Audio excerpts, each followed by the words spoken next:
Ce chapitre est à propos de l'itération, qui est la capacité d'exécuter un bloc d'instruction plusieurs fois.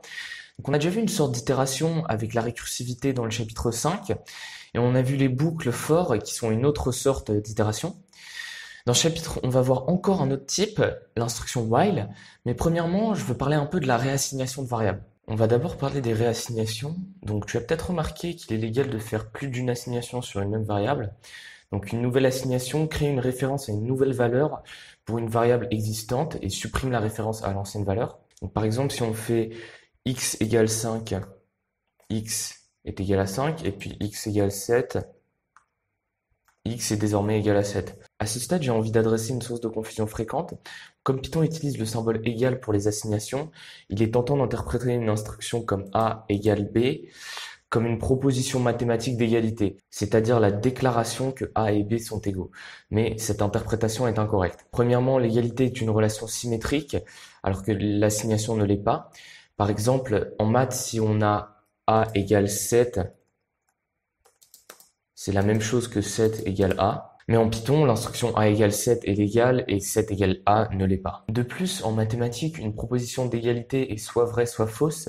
Si a égale b maintenant, alors a sera toujours égal à b. En Python, une instruction d'assignation peut rendre deux variables égales, mais elles ne doivent pas le rester. Par exemple, si on a a égale 5,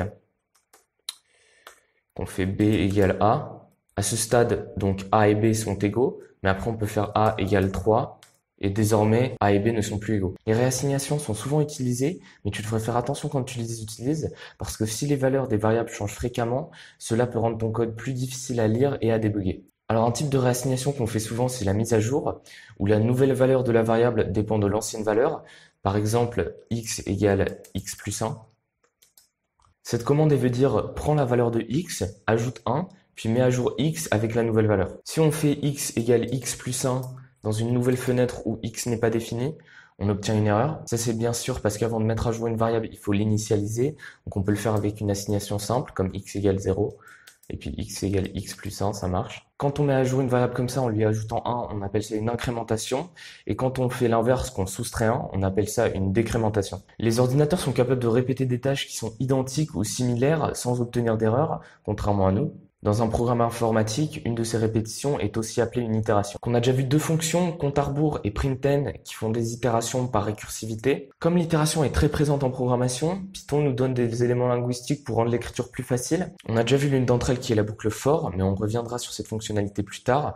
Là, on va parler de la boucle while qui est une autre fonctionnalité. On va réécrire la fonction compte à rebours du chapitre 5 en utilisant une boucle while.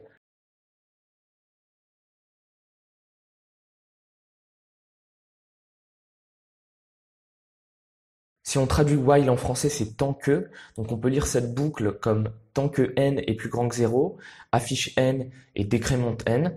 Et ensuite, une fois que n atteint 0, affiche le mot de décollage. Plus formellement, voici comment une boucle while s'exécute. Premièrement, on détermine si la condition est vraie ou fausse. Ensuite, si la condition est fausse, on quitte la boucle et on continue l'exécution à la prochaine instruction, ici. Si la condition est vraie, on exécute les instructions de la boucle et puis on retourne à la condition. Ce processus est appelé une boucle car la dernière étape nous demande de revenir à la première étape, c'est-à-dire que une fois qu'on a exécuté ces instructions, on revient à la condition pour revérifier si elle est vraie. Le contenu de la boucle doit changer une ou plusieurs variables pour qu'à un moment donné la condition initiale soit fausse, sinon la boucle se répète à l'infini et on appelle ça une boucle infinie. Dans le cas de compte à rebours, on peut démontrer que la boucle se termine.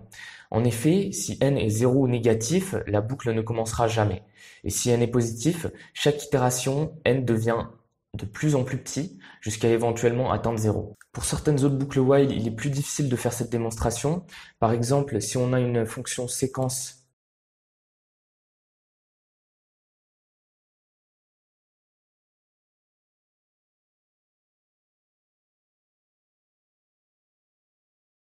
la condition de cette boucle est n n'est pas égal à 1, donc la boucle continue jusqu'à ce que n soit égal à 1. À chaque fois que le programme traverse la boucle, le programme affiche la valeur de n. Ensuite, il regarde si n est pair ou impair.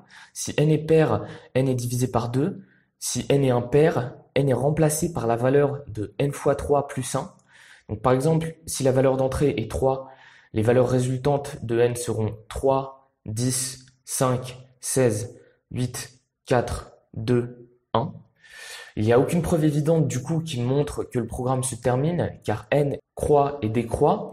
Cependant, pour des valeurs particulières de n, nous pouvons démontrer que le programme se termine. Donc en effet, si la boucle commence à une valeur qui est une puissance de 2, n sera pair à chaque itération.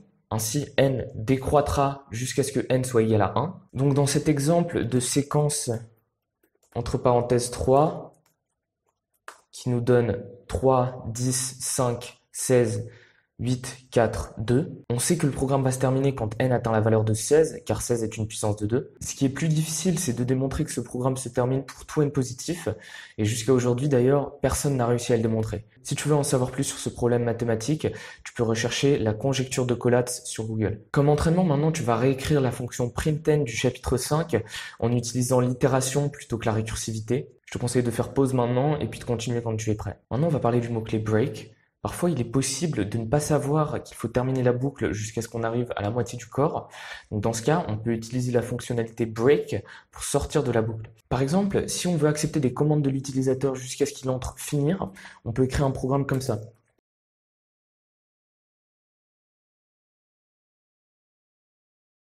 La condition qu'on utilise ici, c'est true, qui sera toujours vrai, ce qui veut dire que la boucle s'exécute jusqu'à ce qu'on arrive à l'instruction break. Maintenant, on va exécuter ce programme. À chaque itération de la boucle, on va afficher cet indicateur pour prévenir à l'utilisateur qu'on est prêt à accepter une commande. Donc, si l'utilisateur écrit finir, l'instruction break nous fera quitter la boucle. Sinon, on va afficher à l'utilisateur ce qu'il a entré et puis on va retourner au début de la boucle. Donc par exemple, si on fait pas finir, ça nous affiche pas finir, et puis si on fait finir,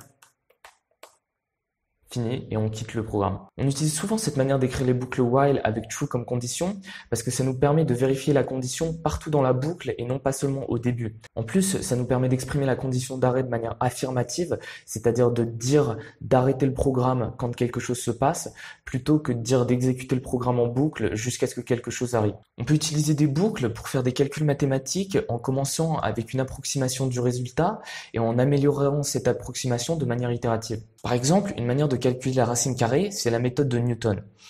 Supposons qu'on souhaite obtenir la valeur de la racine carrée de a. Si on commence avec une valeur aléatoire x, on pourra toujours obtenir une meilleure approximation de la racine carrée de a en utilisant cette formule.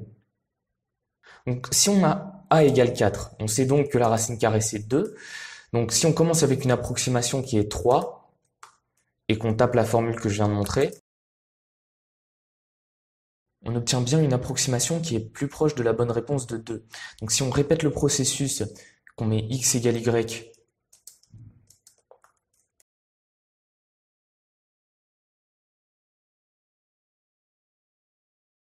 après plusieurs mises à jour, on obtient une approximation qui est presque exacte. Et on ne sait pas combien d'étapes il faut qu'on effectue jusqu'à ce qu'on obtienne la bonne réponse, mais on sait qu'une fois que l'approximation ne change plus, qu'on est arrivé à la fin.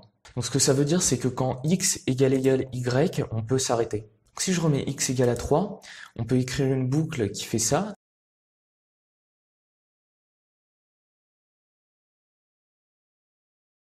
Pour la plupart des valeurs de a, cette technique marche assez bien, mais il est assez dangereux d'utiliser une égalité de float comme condition dans une boucle while. Comme je l'ai déjà dit, les nombres décimaux dans Python sont seulement des approximations. En fait, la plupart des nombres rationnels comme un tiers ou irrationnels comme racine de 2 ne peuvent pas être représentés exactement avec un float. Plutôt que de chercher une égalité qui ne pourrait pas être trouvée dans certains cas, c'est plus sage d'utiliser quelque chose comme... Donc dans cette expression, ce qu'on fait, c'est on obtient la valeur absolue de y moins x, qui va représenter l'écart entre les deux estimations. Et une fois que cet écart est assez petit, donc est plus petit que cette valeur, on peut terminer le programme en faisant un break. Cela devrait permettre à notre boucle de marcher, même dans les situations où les deux estimations ne sont pas exactement égales. Maintenant, on va parler de quelque chose que tout le monde qui a entendu parler de la programmation connaît, les algorithmes. Donc la méthode de Newton qu'on vient de voir est un exemple d'algorithme. C'est un processus pour résoudre certains types de problèmes. Donc ici, calculer les racines carrées. Pour comprendre ce qu'est un algorithme, on va commencer par définir ce qu'un algorithme n'est pas. Donc quand tu as appris à multiplier des chiffres, tu as probablement appris par cœur la table de multiplication. Tu as donc mémorisé 100 différents résultats. Ce type de connaissance, c'est pas un algorithme. Mais si tu étais un peu feignant, tu as sûrement appris quelques techniques. Par exemple, cette technique des doigts pour multiplier par 9. Donc par exemple, 9 fois 3, on baisse le troisième doigt et on obtient 27. Et c'est la bonne réponse. En fait, ce résultat, c'est n-1 comme premier chiffre et 10 moins n comme deuxième chiffre. Donc dans le cas de 9 fois 3, c'est 3 moins 1, 2, et 10 moins 3, 7. Donc on obtient 27. Donc ça, c'est un algorithme parce que c'est une technique pour calculer le résultat. De la même manière, les soustractions et les additions à retenue sont des algorithmes. L'une des caractéristiques des algorithmes, c'est qu'ils ne nécessitent aucune intelligence à exécuter. Ce sont simplement des processus qui suivent des instructions les unes à la suite des autres avec certaines règles. Exécuter un algorithme, c'est ennuyeux, donc on laisse l'ordinateur le faire, mais le concevoir, c'est très intéressant, c'est un vrai défi intellectuel et c'est une partie intégrale de la science informatique. Certaines choses que les humains font de manière naturelle, inconsciente ou sans difficulté sont des choses qui sont difficiles à exprimer de manière algorithmique.